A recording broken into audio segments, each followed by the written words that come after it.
शेगाव तालुक्यात 3 गावात जवळपास 50हून अधिक व्यक्तींना अचानक केसगळती होत असून काही दिवसातच त्यांचे चक्क टक्कल पडत असल्याने नागरिक भयभीत झाले आहेत. हा अज्ञात आजार नेमका कोणता आहे याबाबत सर्वच अनभिज्ञ असल्याने सर्वत्र खळबळ उडाली. महाराष्ट्रामध्ये बुलढाणा जिल्ह्यातील जे काही ग्रामीण भाग आहेत ते खूप चर्चेमध्ये आहेत आणि त्या गावातले काही सरपंच आमच्या सोबत आहेत. रामा थारकर म्हणून या गावामध्ये अशी परिस्थिती आहे की मागच्या 3 दिवसापासून अनेक लोकांचे केसांची झडती उरली. काय प्रकार आहे हा?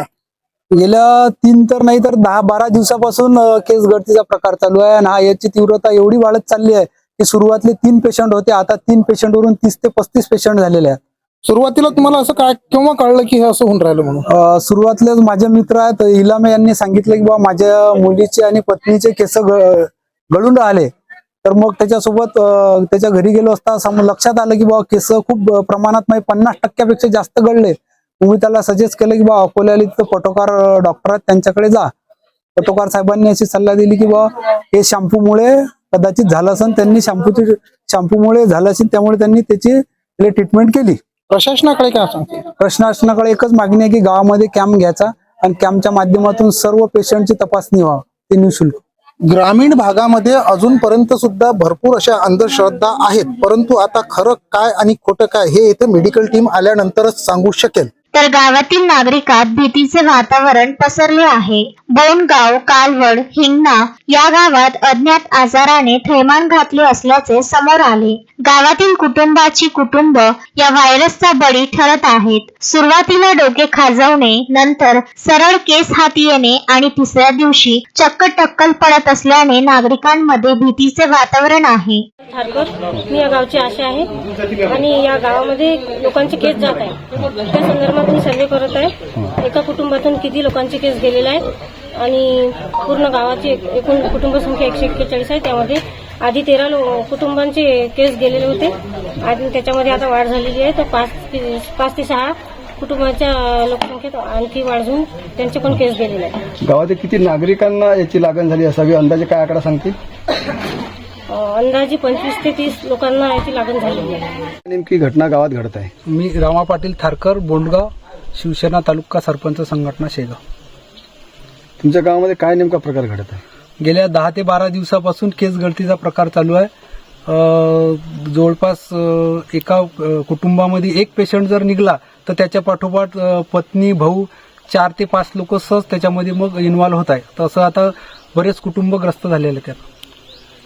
गावची किती लोकसंख्या आहे आणि किती लोकांना सध्या या आजाराने ग्रस्त आहेत? 500 लोकसंख्या असून 30 ते 35 पेशंट आहेत आता. याबद्दल आपण आरोग्य विभागाला सूचना केलेली होती? हो, मी THOला सुद्धा सांगितलेलं आहे आणि DHOला पत्र सुद्धा दिलेलं आहे. आरोग्य विभागाकडून काही दखल घेण्यात आली आहे का? घेतली ना. आज THOचं पथक आलेलं आहे आणि DHO येणार आहे असं माहिती पडलं. गावाचे सरपंच म्हणून आता तुमची काय मागणी राहील शासनाला? गावाचा सरपंच म्हणून हेच मागणी राहील की जेवढे पेशंट असतील त्यांची सगळ्याची लॅबमध्ये टेस्ट व्हायची.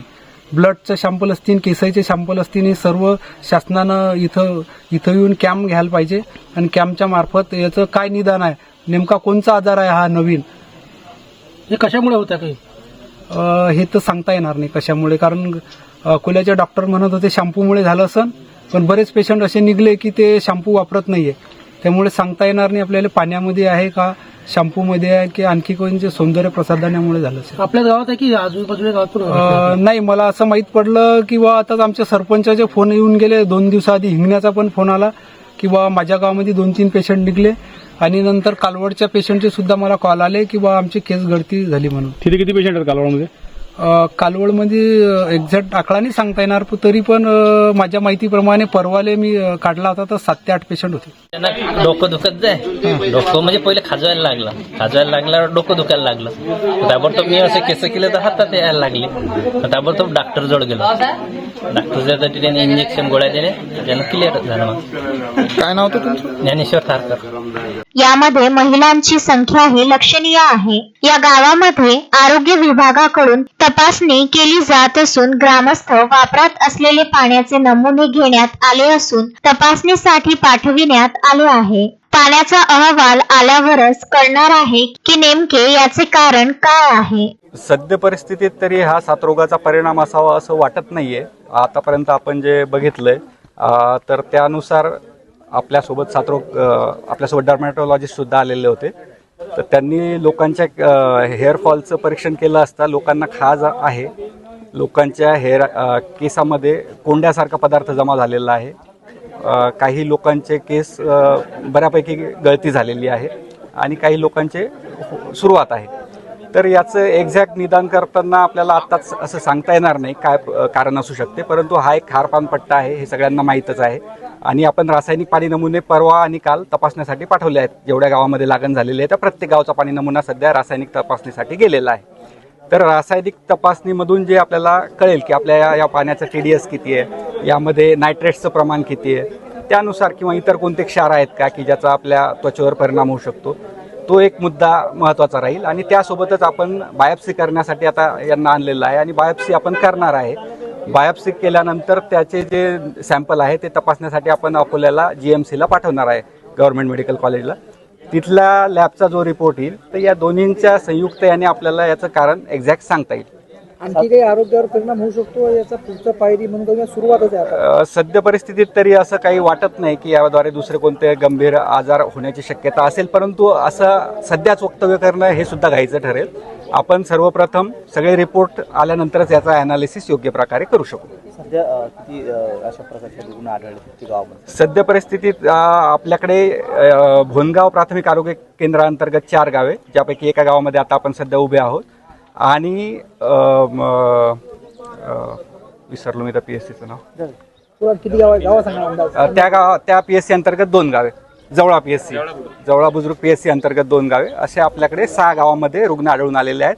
आपल्या प्रत्येक गावामध्ये टीम ॲक्टिव्ह आहेत, सगळीकडे रुग्णांचा शोध घेतला जातोय आणि जे काही रुग्ण सापडतील त्यांच्यावर योग्य उपचार कशा पद्धतीनं होतील आणि प्रतिबंधात्मक उपाययोजना काय कराव्या लागतील ह्या सर्व आपल्या आरोग्य विभाग आणि आपल्या ग्रामपंचायत कार्यालयामार्फत राबवल्या जातील. साधारण किती आकडा समोर आला?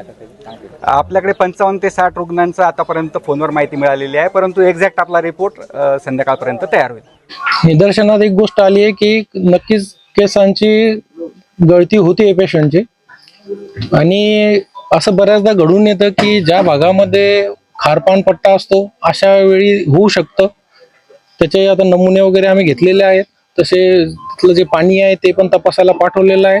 आणि बऱ्याचदा जे काही पेशंट आपण आता चेक केलेत त्यामध्ये असं निदर्शनास आलं की 4 ते 5 पेशंटच्या डोक्यामध्ये सेबोरिक डर्मॅटायटिस प्लस पिटारियासिस व्हर्सिक्युलर सोबत टिनिया कॅपिटिस असे फंगलचे आजार निदर्शनास आलेत. पण आता ते एक्झॅक्ट त्याची बायोप्सी करून म्हणजे त्या ठिकाणचा तुकडा आपण पाठवून Akola government medical college Akola येथे पॅथॉलॉजी डिपार्टमेंटला पाठवल्यानंतर त्याचं एक्झॅक्ट डायग्नोसिस होऊन येईल. समजा म्हणजे क्लिनिकली पेशंटमध्ये बऱ्याचदा स्काल्पवरती स्केलिंग्स आहे, त्याचे पॅचेस आहेत, खाज जी कंप्लेंट आहे पेशंटची, बऱ्याच पेशंट म्हणतात की आम्हाला खाज येते, तर हे सगळे फंगल इन्फेक्शनमध्ये बऱ्याचदा दिसून येतं. तर यानंतर पुढचं जे काही एक्झॅक्ट डायग्नोसिस राहील किंवा जे काही आजार आहे तो त्वचेचा जो तुकडा आहे तो तपासणी झाल्याशिवाय आपण सांगू शकणार नाही हे एक्झॅक्ट काय आहे. शरीरावरची इतर भागावर केसेस आले, दाढीची केसेस आले, अशा तक्रारी आहेत? असू शकतं ना सर, होऊ शकतं, त्यामध्ये होऊ शकतं ते.